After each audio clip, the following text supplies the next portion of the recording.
Today I'm going to do a walkthrough and review of The Good and the Beautiful Math 6. It comes with 2 books this size and an answer key. There's a lot of opinions online because people have a lot of opinions. I really, really like this curriculum.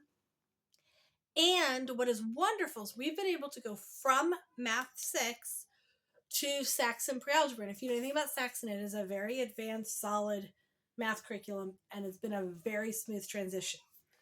My kids are doing amazing at learning some tough math concepts by having done. The kid that's doing this now started with The Good and the Beautiful Math 4, I think. Either 3 or 4. Trying to remember when she started.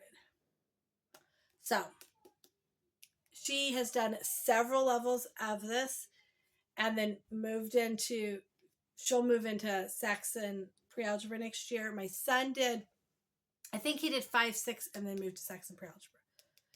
And so it has created a very, very solid math background for my kids.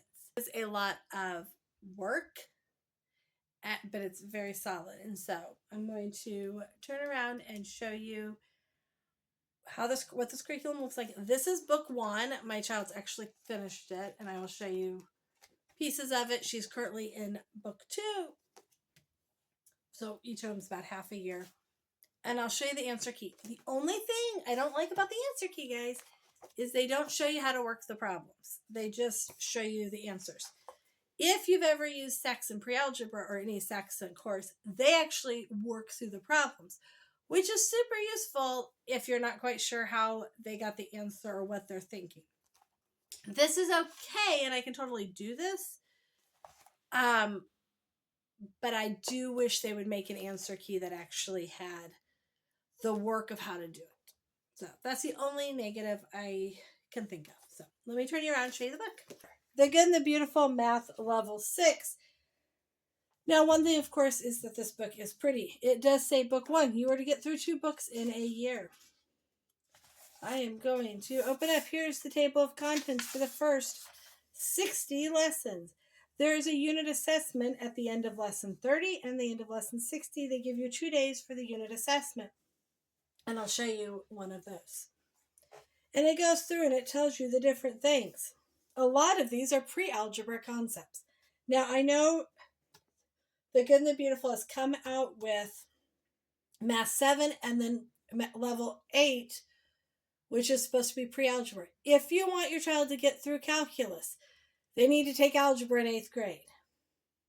So, if you think your kid might need calculus in high school, they need to take algebra in 8th grade. So, keep that in mind when you're trying to decide what to do. I think you can easily go from this book to pre-algebra and have algebra in 8th grade. If you take this in 6th grade. You could obviously take it a little older, but... Okay. So, it says, how long do lessons take? It says 45 to 60 minutes. I would say that's probably on average correct. There are videos for every lesson, or almost every lesson. So you come to the first unit and it gives you the new concepts and then things that are reviewed. This is a spiral curriculum. It will introduce something and then it will come back to it. I like that because it builds these little pegs in your brain. Like, here's a little bit of information. Now let's circle around and here's another little bit of information. And let's circle around and here's another little bit of information. And now we'll go back to this. So I'm moving my hands over here and you guys can't see anything. So I like the spiral curriculum. Okay, so here is an example of a lesson. Now you're going to go, what are all these marks on here? Number 1, when I grade, I put check marks on things. That is how I grade them.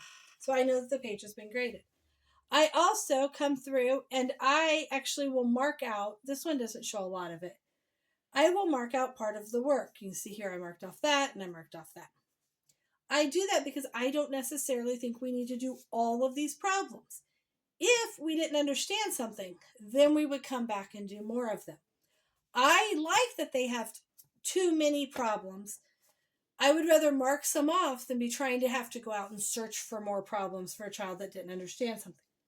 So it has a QR code here to find the math videos or even a web address you can type in.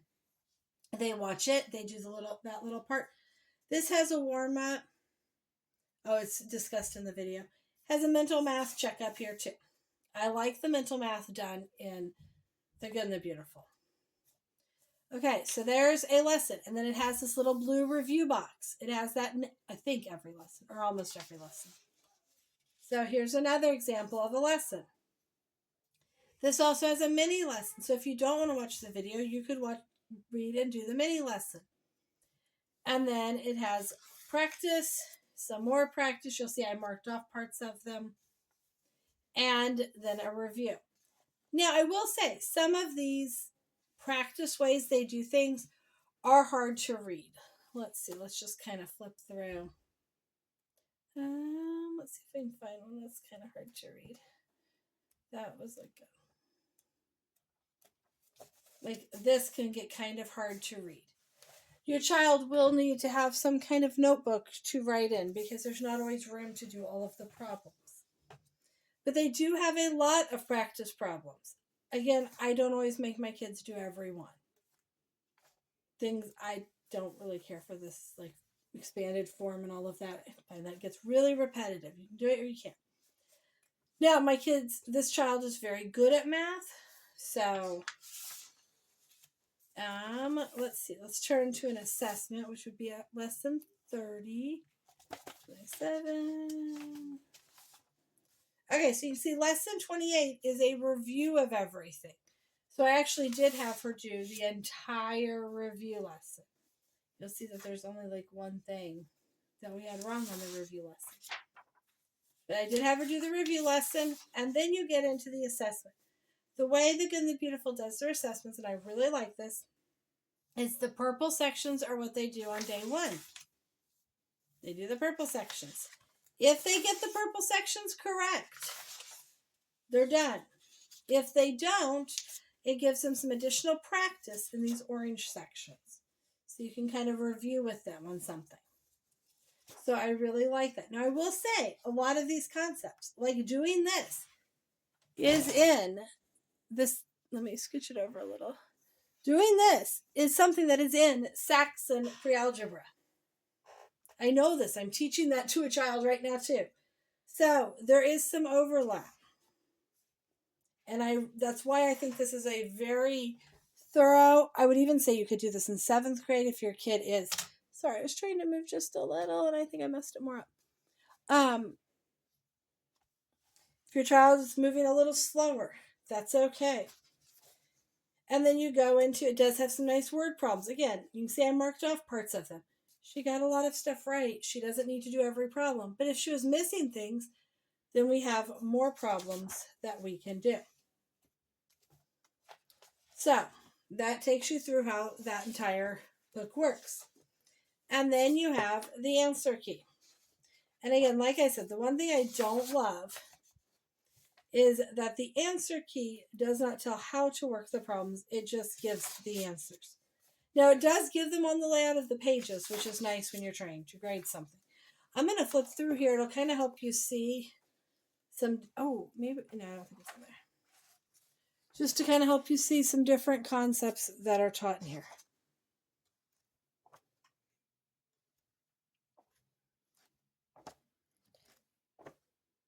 There's the assessment, kind of give you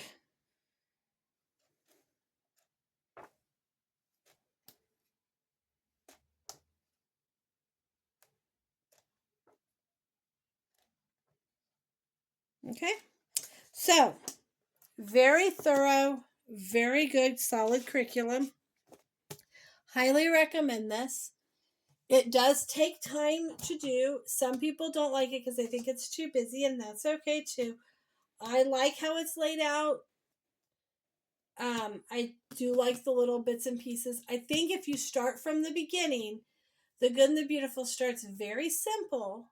I call it very gentle. Their kindergarten, 1st grade, even 2nd grade math curriculum can be done in like 5 to 10 minutes. And then by the time you get here, you are really looking at almost an hour of doing math, which I think is appropriate for 6th graders to be doing an hour of math. We are a pretty academic homeschool family. We do a lot of academics. We literally have a kid majoring in math in college. Okay, so like we do have kids that are good at the math and need to be pushed. So we do want to push that direction as much as they need it. We will not go on to the seventh level 7, or I have not looked at the level 8, but I have already taught Saxon pre-algebra now 3 times. So I'm just going to go ahead and use it because I know it very well and I have the books, and I might as well just stick with what I know because I know it. So, very solid, very good curriculum. I like that it has the little videos. They're fairly short, but they do the teaching. And then I can come in and I just grade every 3 or 4 lessons. I just grade her work.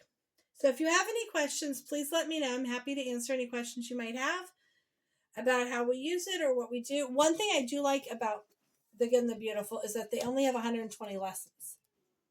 So like when you get to the last course assessment, it's 119 and 120. So if you have a 180-day school year, which if you do 36 weeks, 36 weeks, 5 days a week, you have 180 school days. We do co-op 1 day a week, so we really only do school 4 days a week. This allows you to still be able to get done in that time frame, or it allows you, if you want to kind of time limit your kid. Maybe doing an hour of math is just a little too much, so you say, hey, here's the deal. You're going to do 45 minutes of math or 30 minutes of math, and however far you get's where we're going to go. If you have a diligent kid, you might do that with them and say, we're just going to do 30 minutes of math a day and then stop. The fact that it only has 120 lessons allows you some flexibility that way, because some of the lessons might be longer, some might be shorter.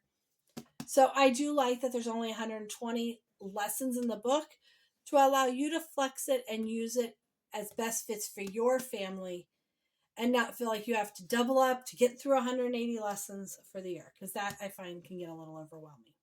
So, and again, yes, there are a lot of problems, but I would rather cut problems than have to try to find something to help them if they don't understand. It's easier to go, oh, here's some more problems we didn't do. Let's go back and do that as if we don't understand.